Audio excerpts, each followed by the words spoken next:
Happy Monday, everyone, and welcome to another Expanse episode review / breakdown. Today, I am here with Ashaya from History of Westeros, and we are not going to be saying our farewells just yet. We're going to be reviewing Oyedeng, which means goodbye or farewell in Beltern, and it was another great episode. I saw a lot of people saying that this was their favorite episode, even over Gaugamela, but we're going to get into all that. I'm going to introduce my co-host, Ashaya. What's going on?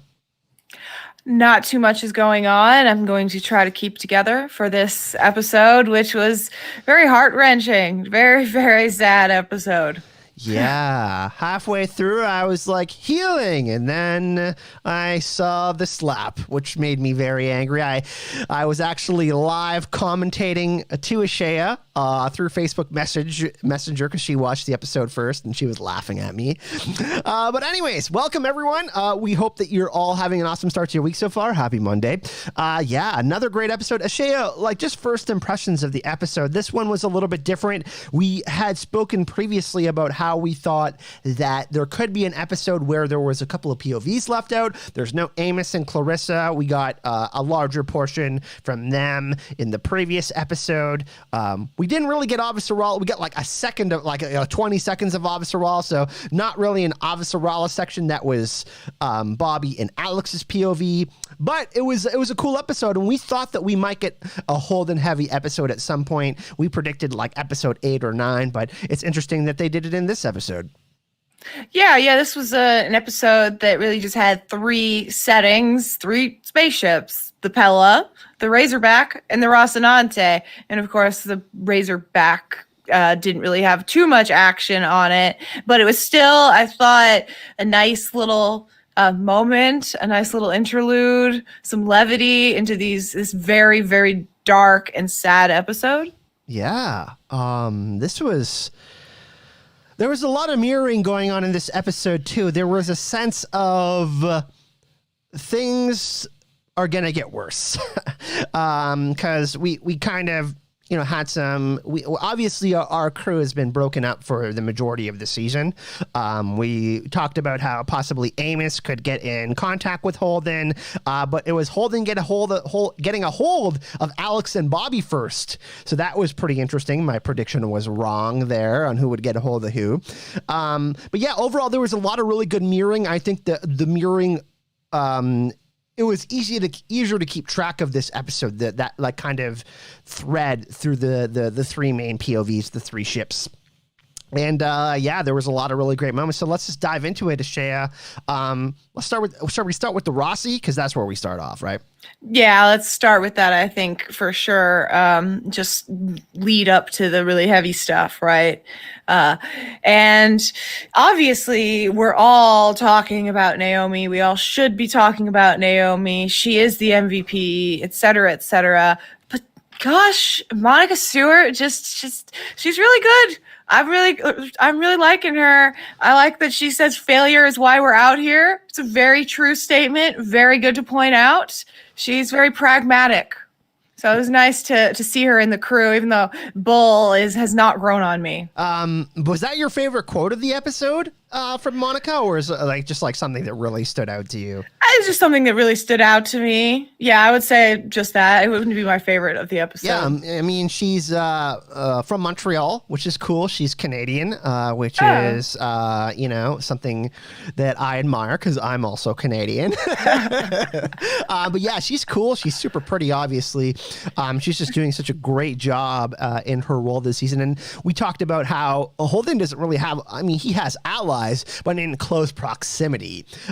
She is someone that's really intelligent, and they all become shocked together. But I have down in my notes it says still don't like Bull, sorry. That's what you said, and I said I think he's the Alex replacement 99.9% for season 6. What do you think? Still saying no. I'm saying I at this point I hope that he has died in season 5, just so that it isn't an option. Because if he didn't die, I think then they might do that. But we'll see. I don't like him. Maybe he only has 3 episodes to grow on me. This is not the kind of character I like in general. Well, I'm going to talk a little bit about kind of a theory that I have on this a little bit after. This was, we just said Holden he's basically in battle gear. He's ready to go. I mean, listen, if your soulmate calls you, okay, and tells you that, you know, they're captured by a war criminal who just committed genocide by shooting asteroids at Earth, I would be suited up too. See, I honestly think that it comes a little bit born out of like his experiences with the proto-molecule. Actually, I think he knows like they're going after the proto-molecule, and I think he's super scarred. Like terrified of it. Like he's the one, like, if you look at them, he's just suited up. The others aren't. Bull isn't suited up like that. Holden is the one who went through, you know, Eros, and they had the proto monster on their ship. Anyways, I took note of that for sure, that he is on edge. It stood out for sure because he looks like it looked like he was a knight, like a knight, or you know what I mean, like the classic Dark Knight. Kind of looked like fucking Batman, to be honest. And Holden has some of those same attributes, you know, that a protagonist like Batman has. They have similar qualities. But anyways, Holden is not Batman, even though he is handsome enough to play him in a movie. I thought that is something that stood out in chat. You can put that in the chat if you noticed that too. But that, yeah, I think he was just ready. He knew after the Rossi almost getting blown up to pieces that, you know, they were going to take action sooner or later. And we find out that he's kind of still trying to find out more information, and they get a call. They get a message. Yeah. Yes, there were a lot of very, very important reveals in this episode. A lot of revelations, both good and bad, but these were funny ones. And kind of we'll just talk about the Razorback as part of Rocinante. But was I the only one laughing very hard during these scenes, during these interactions? Were you laughing when Alex calls Holden and Holden calls Alex, and Holden says point blank to Alex, Marco Inaro stole Fred's proto-molecule sample? Just, can you imagine? I don't know. Were you laughing? I wasn't laughing. It was awkward. You weren't laughing. Okay, I was laughing like hard. I was more like of the format of it, like the banana phone, the back and forth. I thought they were playing like phone tag a little bit. I was confused by that. I was like, why don't they just call each other directly? And then that ended up happening after them sending, like, you know, like you send someone a text and they don't text back right away, and then you text and it's like that happens with us sometimes. You know what I mean? Like just us for like friends or whatever. But I found that kind of odd. That I was more laughing at that. I was like, well, it's because they have the different lag time, the delay time that we've seen. That's why they were surprised about not having as much, and that's changing as they travel. So I imagine they just keep it up. But I would say, I guess Holden had more revelations than Bobby and Alex, because Bobby and Alex still told him that Mars is selling warships to Marco Inaros. Yeah, which that's not pretty huge. That's a huge deal. But then Holden goes, Marco kidnapped Naomi. Just hearing that and Holden's very gruff voice. Alex is like, oh shit, you know? Yeah, it's like, I know that these are serious things, but just the thought of having these huge reveals is ludicrous. John Hagee says Bobby's face acting is gold. One thing that I really liked was when Alex was like, hey, like, you know, Marco is buying ships from the Martians. Like the Martians, like, we're on this mission. Oh, there's a kitty sighting. We have our own space kitty. But I found that really, but like Bull and Monica's reactions were like, oh, fuck, that's really bad. You could tell, like, Monica's reaction, she was like, because she's a journalist, right? Like, her first inclination is that Jakin? No, it's Xerxes. It's commonplace to have a kitty sighting. Oh my goodness, stealing. Yeah, just keep going. But yeah, so the facial expressions from not only Bobby and Alex, but Bull and Monica were like, oh dear, like that felt like. It felt like a pit in their stomachs. They felt like, oh, okay, like, we already thought this was a pretty big deal. You know, Naomi is kidnapped. They're all going over like, hey, we can't just track down Naomi. They got the proto-molecule. They're kind of trying to, like, thread, there's this very thin line that they got to thread where they can have less, like very small chance of success of succeeding, of recapturing Naomi from Marco. And after them discovering that he has all of these ships, 1 against 9, pretty bad odds. So I felt like that was there was big reveals, but also like the character's sense of how they felt about it was a really big reveal too. Like it felt like the tone shifted from there. Monica actually had a little bombshell too, I guess, revealed to her that she just didn't know, which was that Naomi and Marco were together and had a baby, which kind of made me wonder, by the way, this is just an aside, I guess a lot of Belter stuff is off the books. Oh. Yeah, it just goes, oh, like that reaction. And I'm when Monica covers all of this, ultimately, she's going to have one interesting tale to tell, I think. But I lost my train of thought there. But anyways, Monica is what I was saying in terms of all these reveals. Monica is who's important in terms of finding all of this out because she, brings them together and says, hey, there's a bigger picture here. This is connected. Protomolecule plus Cortazar plus Martian warships. Come on now. It's pretty it's good because we have Bull. He has experience being a pilot and being a fighter, like being involved in kind of these faction wars. He knows what's up. You know what I mean? He's a veteran. Let's call him a veteran. He knows what's up. And then we have Monica, who's apprised of kind of all of these backdoor dealings that are going on. You know what I mean? Like this kind of black market stuff that's been going on. That's been putting at risk the alliance and the very fragile kind of coalition of the Belters, Tycho, Earth, and all that kind of stuff. And now we know it's even more serious than that. And for her to react that way, I don't know, it really hit me when I saw her face. I was like, oh, these last 3 episodes are going to be juicy. Like I don't know, it just felt so appropriate, the way she was reacting, because she's a very informed person, and for her to have a reaction like that it was just awesome. Yes, and obviously you've been waiting to see more of this Martian plotline, and so you're just like, ooh, what's going on here? So that is exciting. And we also talked about kind of like, I made the comparison really early on in the season.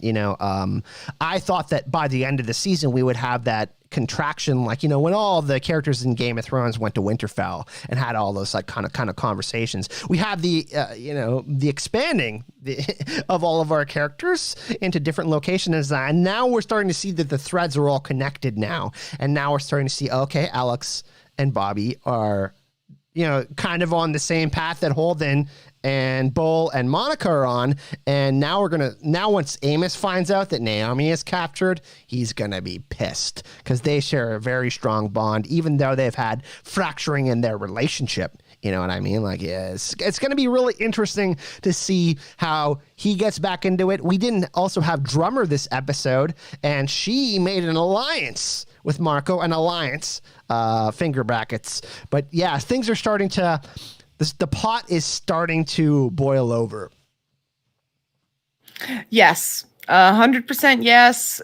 You're right. We only have 3 episodes. So if you think about it, you bring up Amos in terms of him and his reaction. I don't think that's going to matter in this season.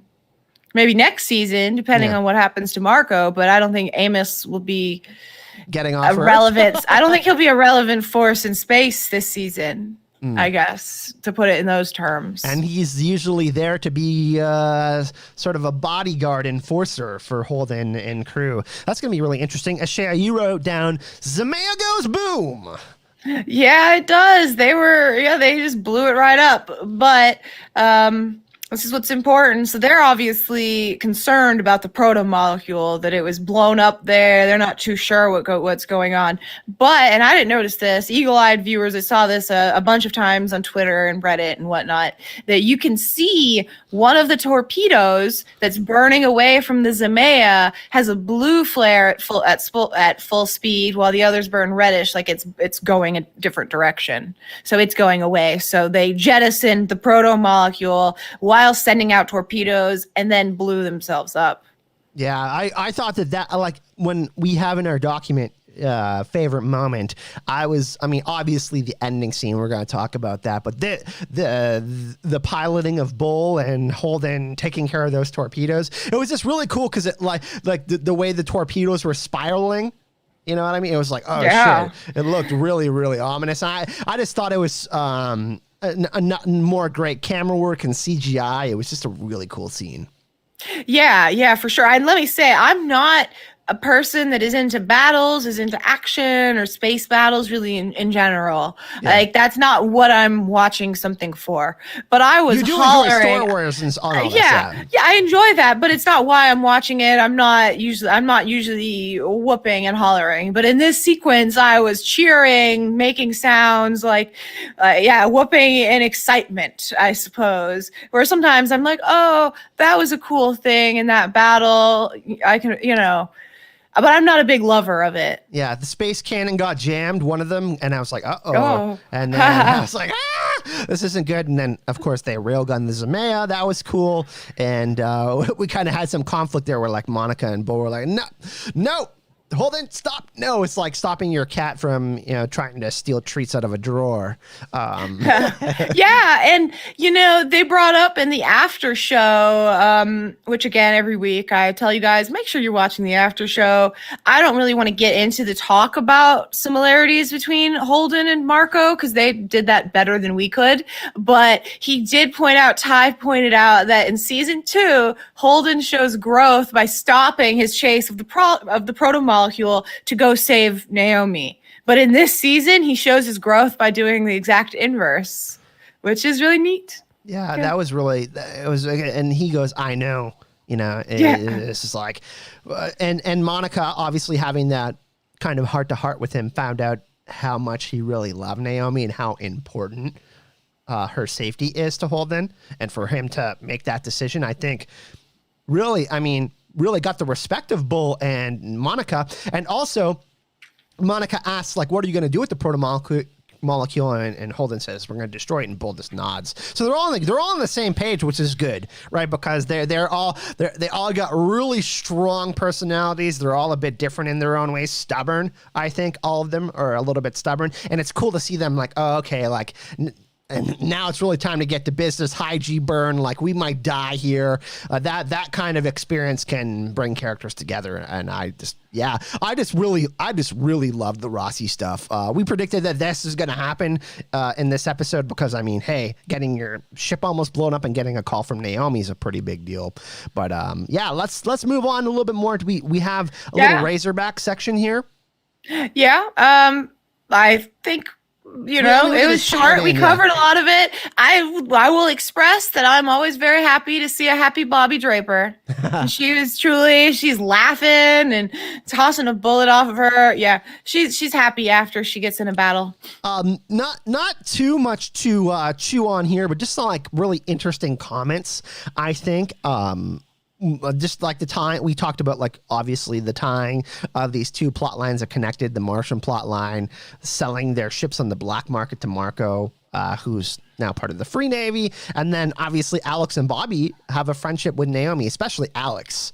And he's not returning next season. And I just, put down, Alex promised Holden that he wouldn't lose track of Naomi. I didn't think there was anything off about that. I expected him to kind of say something like that, Ashaya. Like, hey, we're in the Razorback. We got one of the fastest ships out there. That's cool. But I don't know. Just a gut feeling popped in my stomach. I've been saying it all season, how I think that Alex could possibly die. And I think it would be fitting if it was a final act if he was to reunite the family of Holden and Naomi. As long as Bobby survives. Yeah, of course. She's gonna get in her power suit and kill some Martians, I think, by the end of the season. So just like awesome to see the Razor back again. Awesome to see the team communicating, because there was like a few episodes, like 3, 4, 5 episodes now where we haven't seen them talk. So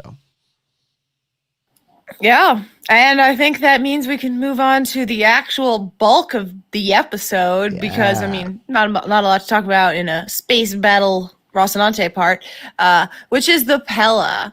All of the different interactions on the Pella, which we start off with there with a very, very rare flashback, really like a little memory, not a full flashback, of Naomi, Marco, and baby Filip. And they kind of intercut this with Naomi in her cell and with Filip watching the events at the ring, just really showing how time has changed things. Really cool insight. Shea, you mentioned the after show. In this after show, they had Dominique Tipper, who plays Naomi, on with Wes and Ty, and she gave some insights, or Ty gave some insights into why they included this flashback, and just giving it context. They wanted to, us, the viewers, have some context into what their relationship was like, and I just found that was really interesting.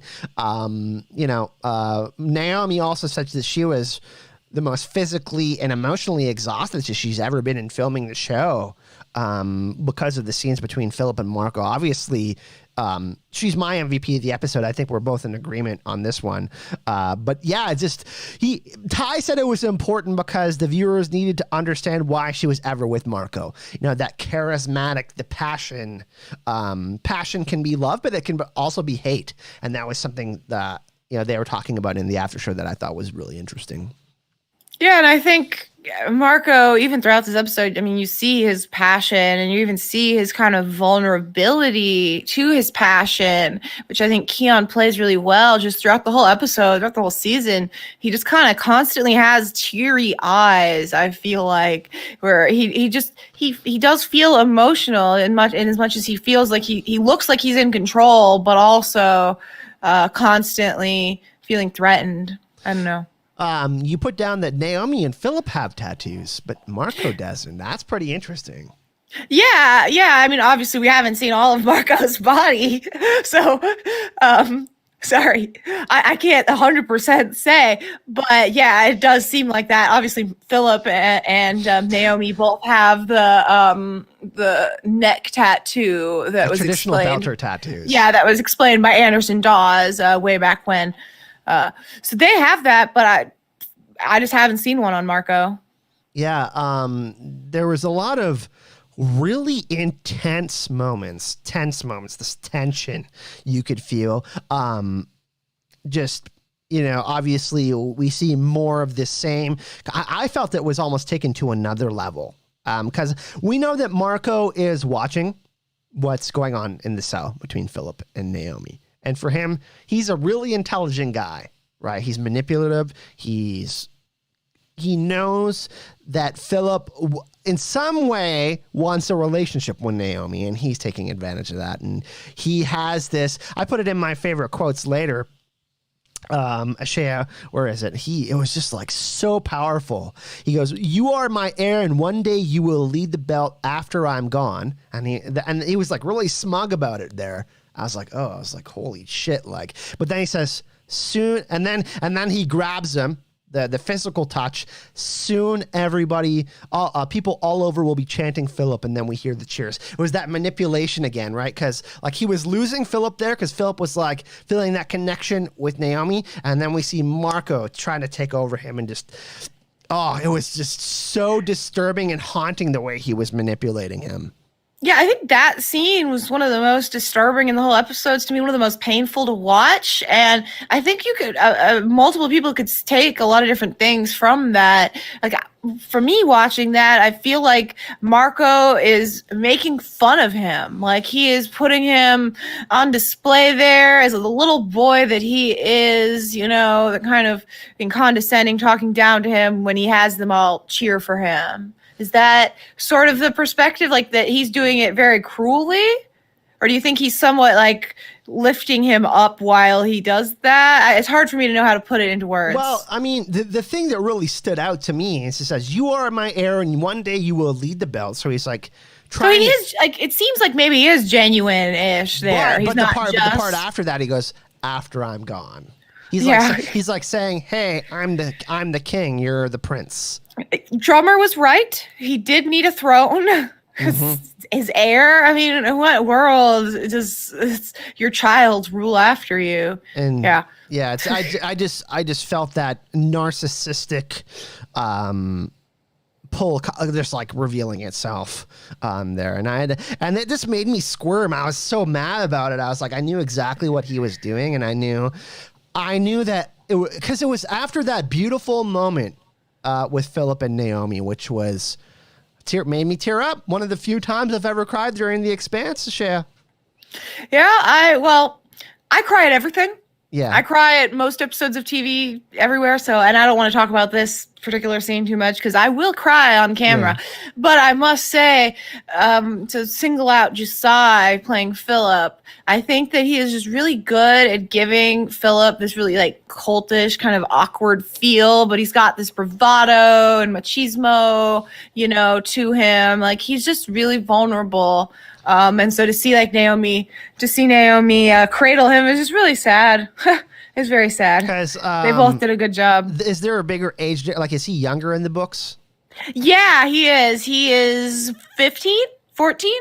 15 or 14. Yeah, so I don't remember how. It's like, it starts even, it's like Filip Inaros was 15. It says he has his birthday when his POV starts. And I don't know what the exact age is in the show, but it's like perception wise 18, 19. Like that's what I picture. A grown man, and for him to be embraced, there's a certain age where we we're teenagers and we want to be independent of our parents and do all. And it just felt like he never really got that. So he has a stunted growth in a way. You know what I mean? He doesn't really know who he is. So for him to connect with Naomi like that, it was really sad, right? You can tell that he's never really got that kind of affection from Marco. Yeah. I mean, you see it right here. You have two different scenes of Filip sitting on his bed with a parent. And the one with Naomi, she cradles him, and they don't have that heart to heart. And the one with Marco, they have this exact conversation. Filip says vulnerably again to Marco, "I want you to be proud of me." And instead of saying the decent thing to say, which is, "I am proud of you," Marco says, "I know. I know you want me to, but you aren't good enough still." Just says everything right there.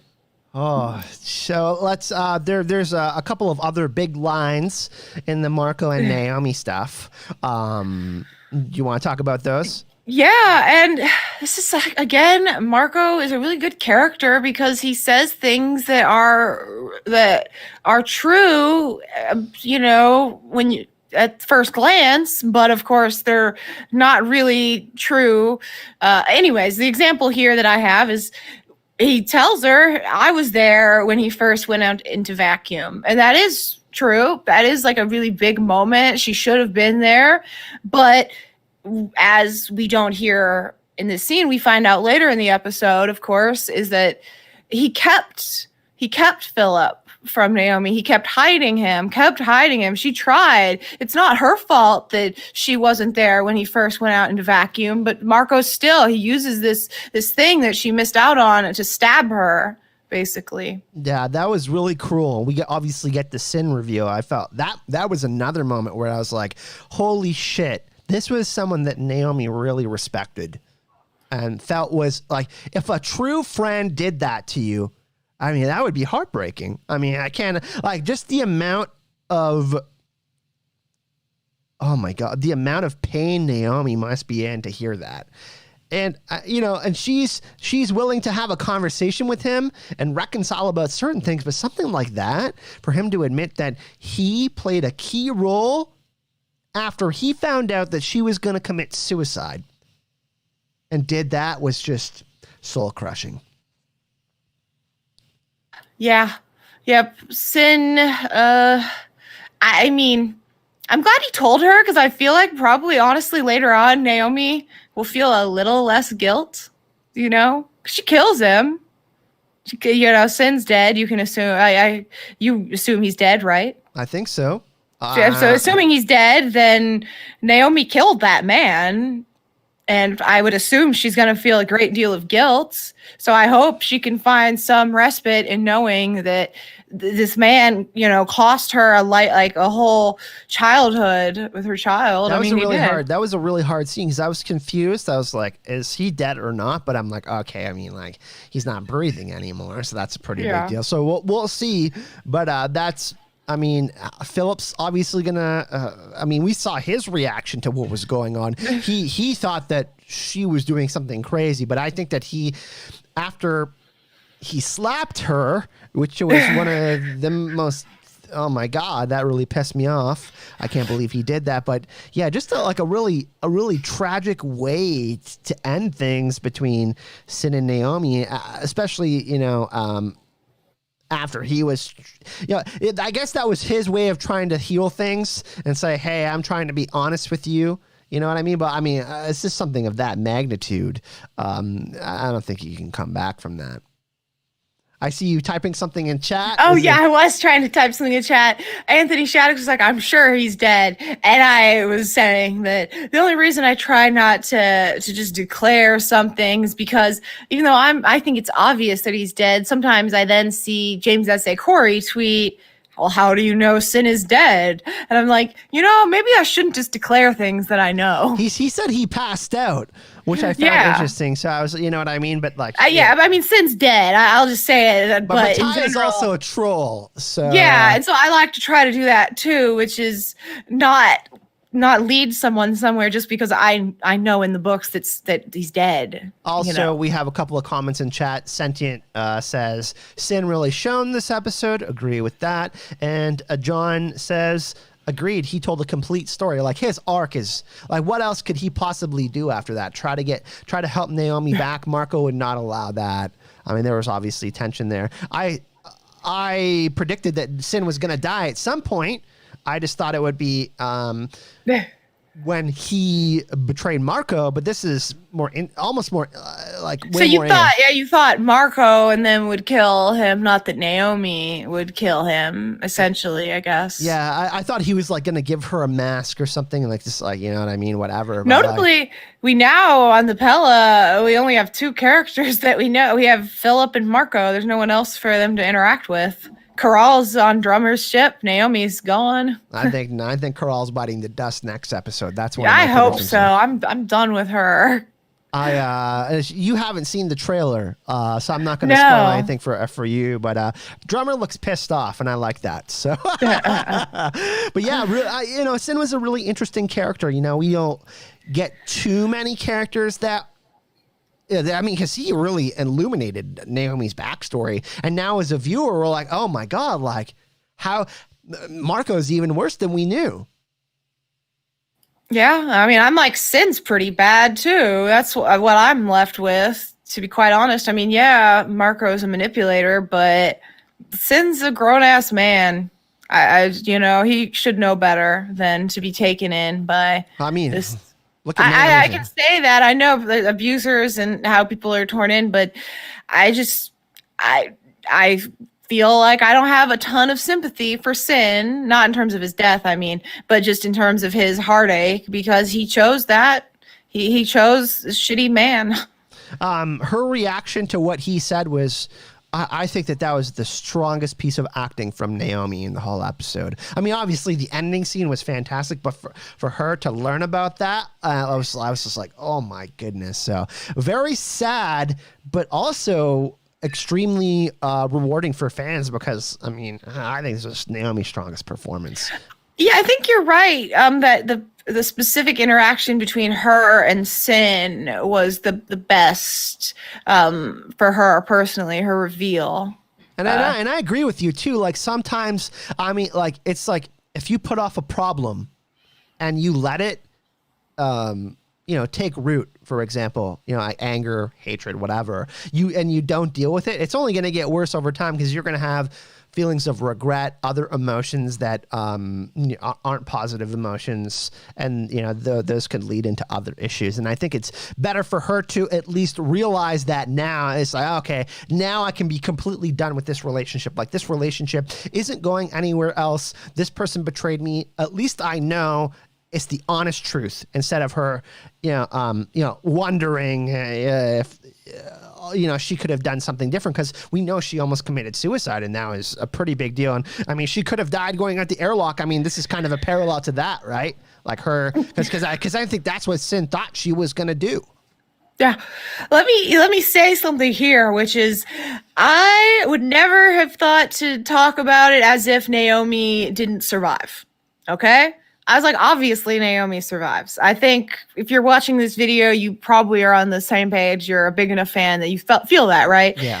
But one of my very good friends, she messaged me after the episode and she said, "Do you think Naomi's going to survive?" And I was like, I'm a book reader. I can't say a damn word to you. But the very fact that she actually was concerned was what made me wonder more about the average viewer and what they thought. Well, I mean, I think most people think that Cyn is dead. From that. So, but I mean, obviously, she injected herself. That was the kind of differentiating moment in the scene. Cyn was like, "Oh shit, I don't have anything to inject myself with." Yeah, and he inhales. Yes, and I think he was also concerned for her safety. I think too. In that moment, he was like, "Why? Like, this is like the most dangerous thing you could possibly, like, this is like worst possible case scenario thing that you could try to do." You know what I mean? Like, you're gonna die.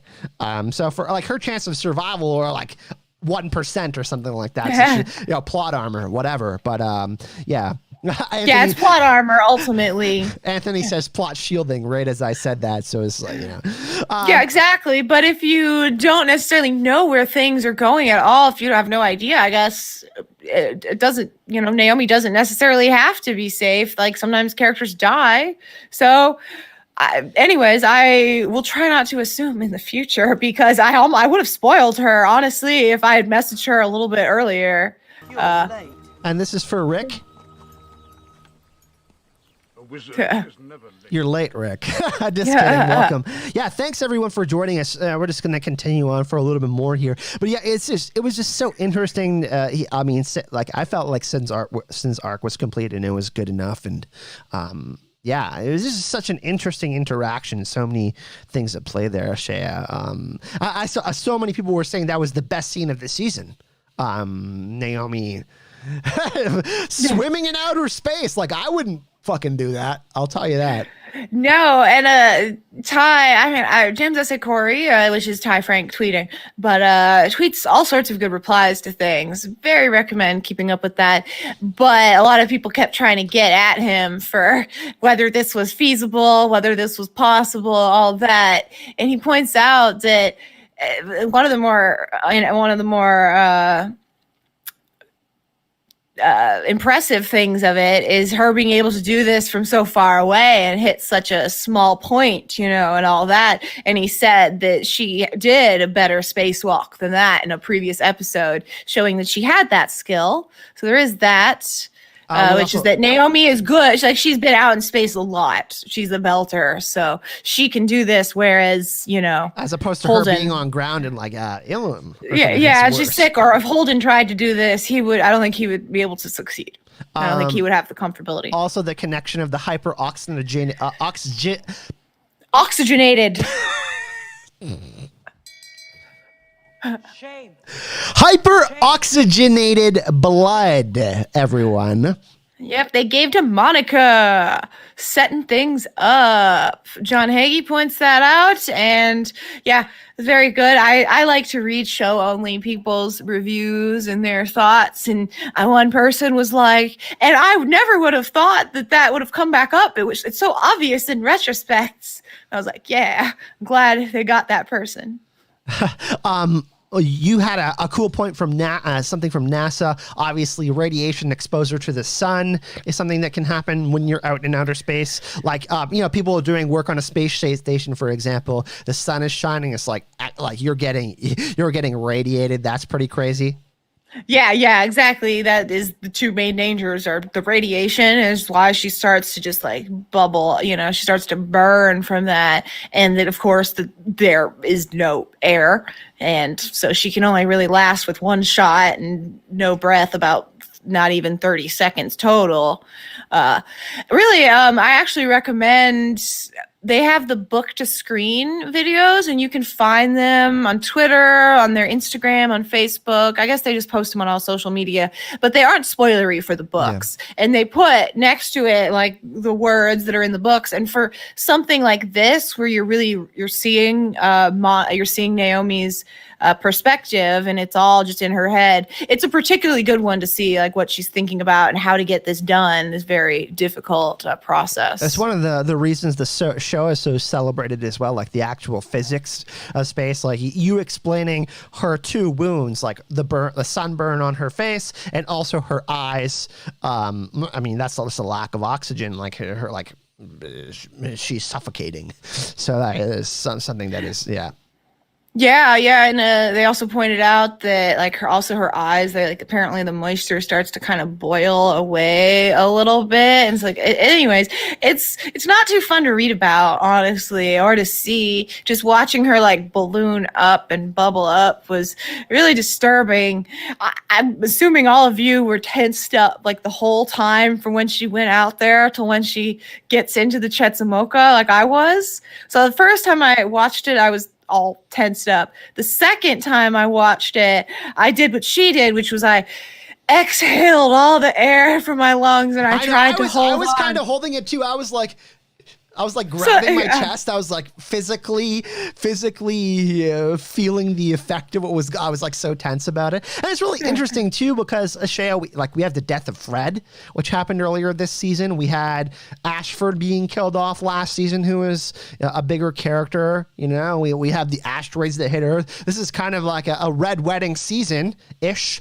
I wouldn't say it to that extent, but you know what I mean. Them not being afraid to kill off major characters and continuing, to service the plot.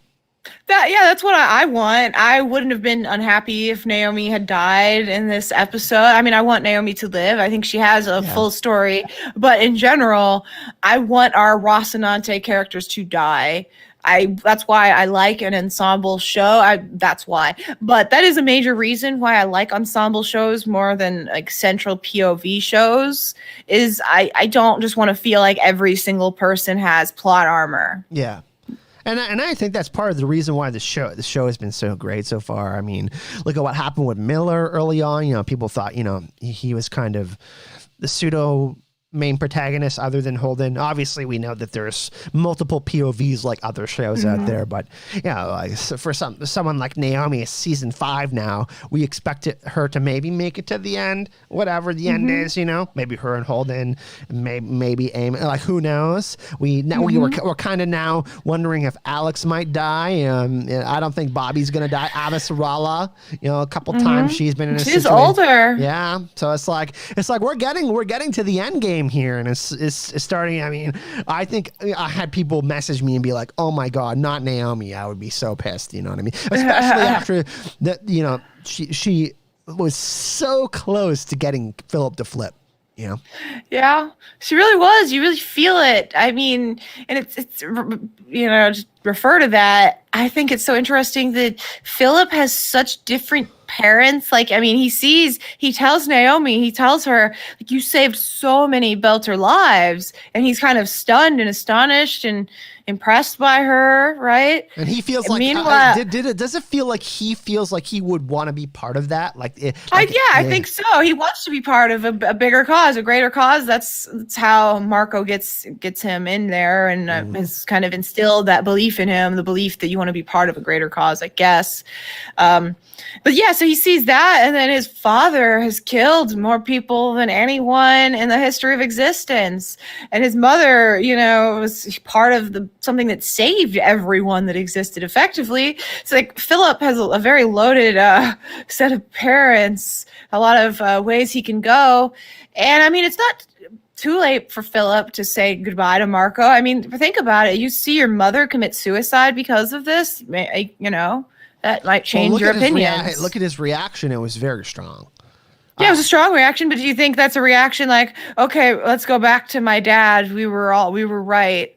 She's weak, or do you think it's I don't know what I think. I had a feeling that Marco would try to manipulate him again, but I think it will be harder for Marco to manipulate him after this as a result. Like, okay, like he got Filip to slap Naomi, but now Naomi took this like once in a lifetime type of action where she could have killed herself, right? You know what I mean? And now that Filip witnessed that, being his mom, I think it will be harder for Marco to control Filip after this. Because I think that, Marco jokes around about spacing people and shit like that. If he jokes around, like I don't think he can joke around about Naomi and her doing this, like putting her life in danger. Like even though Filip flipped on his mom and did that, I think that this might be a turning point. I think this could be the turning point for Filip.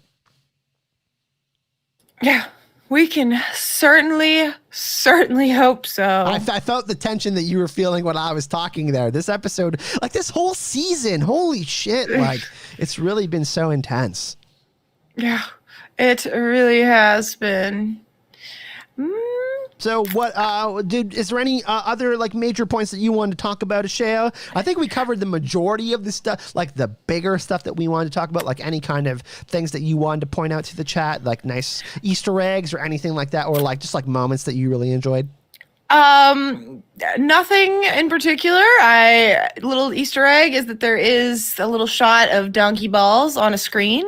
So that is nice to see the text, not the actual image. So it's just a little, another Easter egg there. But I also want to share John Hagee's, comment in the chat because I really like it. She can get a matching cancer implant like Holden. It's true. She does need one. She's been out there with all that radiation. But yep. So a favorite moment, Kyle. You kind of mentioned yours before, but yeah, it was the whole Rossi fight against the missiles. Okay. That was my favorite. I mean, the ends. I think we agree on the two best scenes of the episode were the Cyn Naomi scene and then the ending scene of the episode is just amazing. It's something completely unique we may never see again. So I think that those were the two strongest moments. But my personal favorite moment was I was just like, yeah, like holy shit, like it was because usually we are witnessing these moments with the Rocinante with Alex and Amos and everyone on the ship. And it was just like, you know what I mean? It was nice to see Holden and Monica and Bull kind of experience that together. So I thought that was cool. Yeah, I think I agree with you about the best scenes. I really liked the Filip and Naomi scene in particular. And as always, I just really like some humor, some good humor. So I did appreciate the little interlude of the Razorback and the Rossi. That isn't the best moment, but it is something that I very much enjoyed, whereas everything else had me tense and on edge. That stuff had me relax a little and laugh and just a little moment of respite. I did love the mythology and lore of back home, the brandy wine, the kind of just, the descriptive-ness of all of that. Yeah. You know what I mean? I felt like that felt really authentic. I like the way they, kind of gave us some exposition on Naomi's past and everything that was going on. I thought that really enhanced the rest of what was really going on in the episode, and I thought that was really brilliant writing. Yes. And, in the chat, there's a little talk about if it's about freezing and the temperature in outer space. Richard Hopp. I really do highly recommend going to James S.A. Corey's Twitter, where he has had a lot of discussion about this, about the temperature in outer space specifically, and about whether someone would freeze. I don't know it well enough to say it to you, but if you're interested in this, truly go look at his Twitter. Definitely not California weather. It's funny because Rick lives there, and Anthony is talking about. I miss California so much. The weather there, everything about it. I actually got to experience a little bit of California with the Shea and Aziz. I think that's the last time. Aziz was the last. Me and Aziz went to PatriCon. That was the last time I was there. Oh yeah. But Jesus, time flies. I want to go back so bad. I love the weather there. But yeah, overall, where would you rank this episode this season? That's a really tough. Like Gargamel is still my favorite episode, but I think this might be number 2 for me. I don't know. I can't rank it as high as the other. It's has had too high of a proportion of things that pain me. Because when I'm ranking things, there's a lot of things that go into it, and one of them is rewatchability. Like, it's not the only thing, it's not the primary thing, but it is a factor, and this is an episode that I don't really want to rewatch. I rewatched it once before we came on, and I was like, same. I don't think I'll rewatch this one again. I agree. That is that affects things, but it's an amazing episode. But it does affect my ranking, not necessarily like what I would rate it, but where I would rank it in the season. I get into my head about the difference between favorites and best and all that. I think that's also a testament of how good this episode is, like how powerful the moments are, and how impactful they are. So yeah, but yeah, it was just another great episode. It was like so intense. I mean, next episode we're gonna get some Drummer, we're gonna get some Amos, we're gonna get I think we'll get more like the 5 POVs, 6 POVs, whatever it is. It'll go kind of back to that format, and I mean, it's only going to get more crazy. We know once it starts to hit episode 7 in the Expanse seasons, the shit starts to hit the fan. That's just how it is. And if you want some levity when you look at Dominique Tipper, Naomi, go watch her dance. Look up Miss Tipper Superstar on YouTube, and you can see a video of her dancing, her music video. She is a known dancer. She's an amazing dancer. And they bring it up in the after show is why it's on my mind. But if you remember, they had a little scene where they give Dominique a chance to dance when she goes to the club with Drummer. If you remember that, Kyle, and they get a little party time. Naomi's finally out of her jumpsuit and in like her club wear, and she's dancing. It's nice that they gave her that moment. I needed it. I was happy to see Dominique be cheery and dancing. Speaking of cheery, MROJPC just wanted to say you guys do a great job. I do not get a lot of free time. I'm working now. I'm shaming them with the nice comment. They're at work being distracted. But I love the show and the books. History of Westeros rocks. Y'all's Expanse commentary rocks. We really appreciate that. And this is a fun little live stream. We're just doing this for fun. Try not to be too serious, but also we hope that Dragon Con happens again this year. Maybe we can meet up with Wes and Steven, or at least Shoray or something again. I'm not feeling. I like that you say at least Shoray. I'm going to tell her you said that if I ever see her. She's my queen. She's at least. You really want to meet up with Steven. I've had a conversation with her on Instagram. She's cool. She knows how I feel about her. Okay, Shea. She knows she's my queen. Okay. But yeah, that's pretty much gonna be it from us. Let's go with our favorite quotes, Shea. Oh yes. Yeah, I said the one from Naomi: "Walking away is the only choice anyone ever has." That was a really strong moment, I think. Yeah, that's 100% it for me. When she says that was the only choice she had, it's the only choice you ever had, and because it's true. And the after show, there's a couple of other really cool points. You already mentioned most of them, I think, but just to point out how we both have the same MVP this episode. Just a clap for Naomi this episode. Like the whole cast, but Naomi Dominique Tipper was just absolutely. She's always been really good, but this was like, her arc this season has been just really fucking awesome. So I think it's been leading up to this moment, and I actually again, since you haven't read the books, Kyle, this is notable. This is the first book that we get the Rossi Cruz POVs. That we get to read their point of view. So in the books, this is true as well, that it all kind of leads up to this for things to come to a head for Naomi, except it's even more shocking because you had no idea what was going on because you never saw into her head.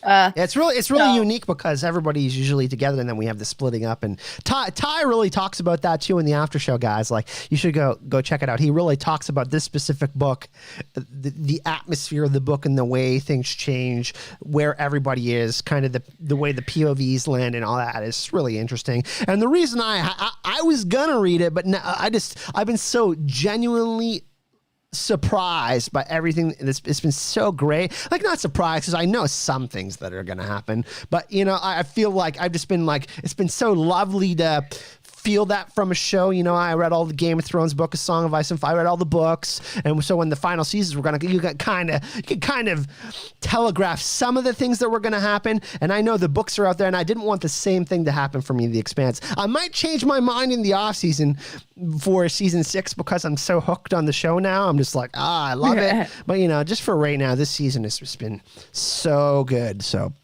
Yeah, I'm looking forward to you reading the books. We're lucky enough to get them weekly. We're lucky enough to get access weekly. Yeah, I think we would be long done with it by now instead of like, oh, we get a new episode tomorrow. Every week I get this like little thing to pep up my week to know that I have that to look forward to. So that's very nice. I wanted to actually say for any book readers in the chat, I think I can say this in a way that doesn't spoil anyone at all, which is if you haven't looked at the intro, at the credit sequence, there are little Easter eggs in the text.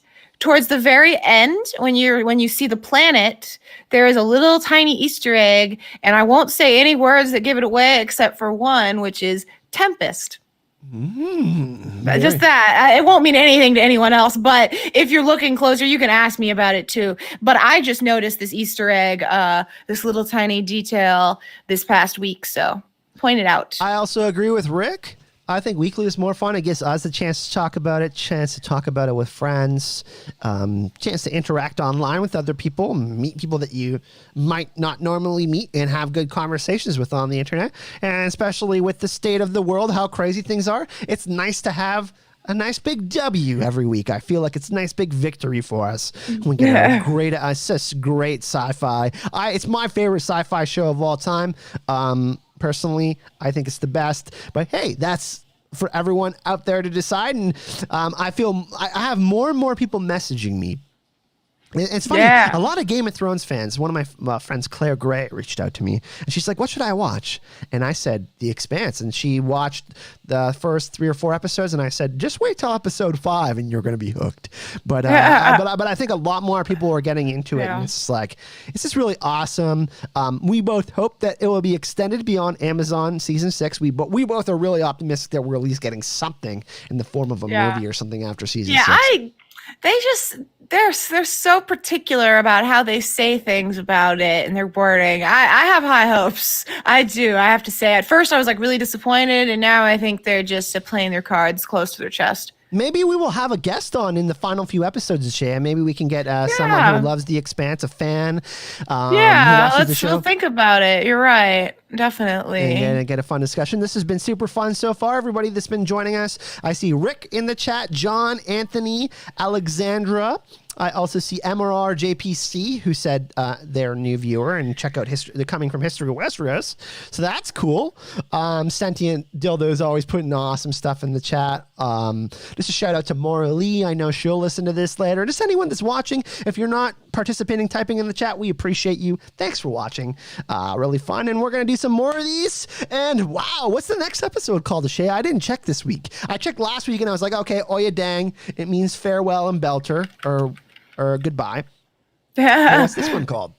The next one is Hard Vacuum. Ooh, interesting. Which by the way, because it's called Hard Vacuum, I swore I thought that this episode was going to be Naomi's spacewalk was going to be when she was out in Hard Vacuum. So I was super shocked when it happened at the very end of the episode. I did a hard vacuum in my office earlier, which is funny that the next episode is called that. I really cleaned the office. It was a little bit dusty, so I had to clean that up. So it's funny that you say hard vacuum, Shea. I don't know if it's a coincidence that the episode is called that. But anyways, thanks everyone for watching. We really, really appreciate it. I will be back tomorrow with another stream or video. I think I'm going to drop my WandaVision review tomorrow. Are you watching as well? Cool. Yeah, I am watching WandaVision. I mean, I enjoy it. For sure. I think it's going to pop off episode 6 or 7. There's going to be 9 episodes in total. I think people are a little bit confused at the moment. Isn't it a mini series? It's only going to be 1 season. Yeah, that's what I thought. Cool. But it's going to have a great payoff. I'm just going to say that. I'm going to be doing some episode reviews and some Easter egg videos on that for this week and all the upcoming episodes for that. But yeah, Ashea, what's up with you? Oh, by the way, everyone, you can go check out Ashea. Murini's not on Twitter and History of Westeros. I put the links to her social media and all that in the description of the video if you want to go check her out. But what's next with you, Ashea? We just have our Valerie Reedus every week. We have an episode on giants in the works for A Song of Ice and Fire. And that's about it. You know, same all over here. Nothing exciting. Surviving the winter. That's what I'm trying to do. Try to get. Yeah, I mean, here too, it's not even snowing, and I just fantasize about the end of February when I'll have sun. Yeah, same. Vitamin D is well needed. So thanks, everyone, for joining us. We really appreciate it, and we shall see you. I think we're going to stick with the Monday format. It's cool because we can do predictions for the next episode. It's super laid back, and by that time, everybody's seen the episode. We're not doing it like the day after, and yeah, so super fun. Thanks, everyone, for joining us. We appreciate it. Oyedeng, I guess I should say. It says that's farewell and Boucher. Have a great night, everyone.